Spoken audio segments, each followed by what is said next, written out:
नांदेड जिल्ह्यात operation flash आउटची धडक कारवाई सुरू असून अवैध दारू विक्री करणाऱ्यांवर पोलिसांचा फास आवळला जात आहे।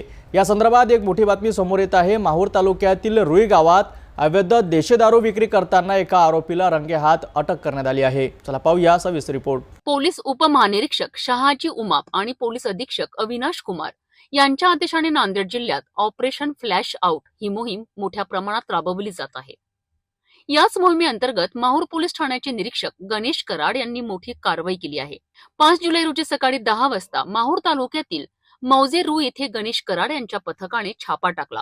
यावेळी संजू लोट नावाच्या व्यक्ती बेकायदेशीररित्या देशी दारूच्या 42 बाटल्या विकताना रंगेहात पकडला गेला।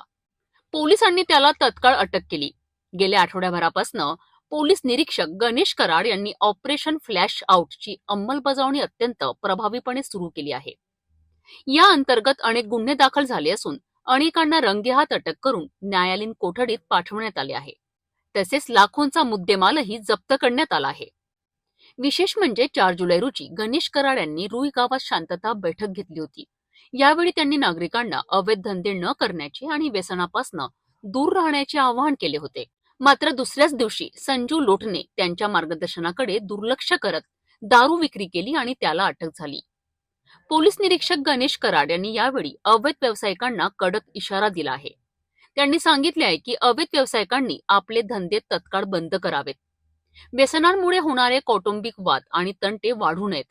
जर तालुक्यातील कोणत्याही गावातून दारू पिऊन नवऱ्याने मारल्याची किंवा अवैध दारू विक्रीची तक्रार आल्यास संबंधित व्यक्तीला कायदेशीर कारवाईला सामोरे जावे लागेल आणि सुंदरीचा महाप्रसाद मिळेल।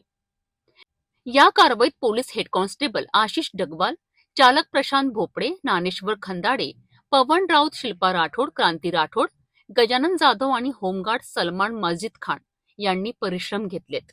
तर अशा प्रकारे नांदेड जिल्ह्यातील ऑपरेशन फ्लॅश आउटची मोहीम आता अधिक तीव्र झाली आहे। पोलीस प्रशासनाने अवैध धंदे करणाऱ्यांना दिलेला हा इशारा किती गंभीर्याने घेतला जातो हे पाहणे महत्त्वाचे ठरेल।